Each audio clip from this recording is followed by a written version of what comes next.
Hi, everybody. Welcome to the Venice Indians post-game show. Doug Miles along with Rich Spedalari tonight from Charlotte High School. And Rich, we saw probably one of the best high school games that you're ever going to see tonight. Fantastic finish, as we used to say in the old NFL films days, as Charlotte on the very last, next to the last play of the ball game, defeats Venice tonight by the score of 24-21, and one of the best running backs in Southwest high school football. Actually, we saw two tonight. Clyde Newton scored the game-winning touchdown. Terry Polk had a great game as well, but tremendous game tonight. Awesome game. The one thing that Venice is going to take away from this, they had the ball, they had the clock, they were running the clock out, and they fumbled the football and gave it back to Charlotte, gave them one more chance to score, and the Tarpons took advantage, converting on a big third down in that drive, and then on 4th and goal from the 1, they decided to run a toss play to Newton to give him a head of steam, and he got into the end zone going off the left side for the victory. Yeah, Charlotte had the lead, a 10-7 lead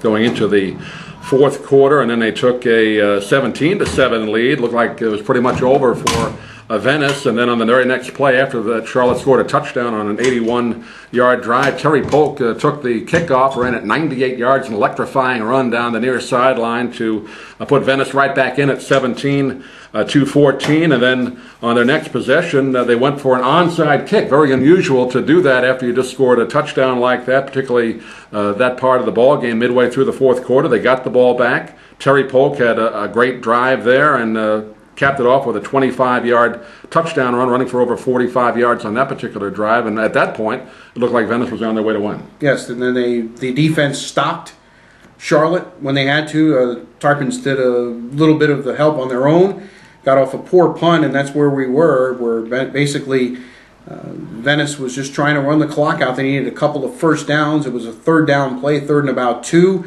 and the play looked discombobulated from the beginning. Ball was on the ground. Charlotte picked it up, and that gave the Tarpons an opportunity in the final couple of minutes of the game. Key play on that last drive for Charlotte. They had a 3rd and 9 around the 30-yard line of Venice at that point, and then the quarterback, McGill, found Reynolds, the receiver, kind of a little fade-out pattern on the far sideline, which picked up a huge first down, kept that drive alive, and then they took it down inside the 10. Venice's defense did a great job, I thought, of stopping several running plays, but when you got a guy like Clyde Newton, who ran for 188 yards tonight, too many chances, he's eventually going to punch it in, and he did. Yeah, and they got him all the way to 4th down, but they ran the toss play, and that was the ball game, and now Venice has got to recover. They get to go home. They got 2 straight at home, 5 out of 6 at home, starting with next week against Lehigh. Home opener and homecoming all wrapped together. Yeah, it should be a lot of fun. We invite you to join us next Friday night for the broadcast on SpitsOnSports.com. Venice's record drops to 2-1. Charlotte goes to 3 up and 1 down on the year. They came back from a very tough loss last week, and Binky Waldrop did a good job tonight getting his team ready for this game. Absolutely, and it was a very evenly matched game. We said it at the beginning and said a turnover and the last play of the game would probably decide it, and we were right. Final score once again from Charlotte tonight. The Charlotte Tarpons 24, the Venice Indians 21. For Rich Spedalari, I'm Doug Miles saying thanks for listening. We'll see you again next Friday night from Venice High School.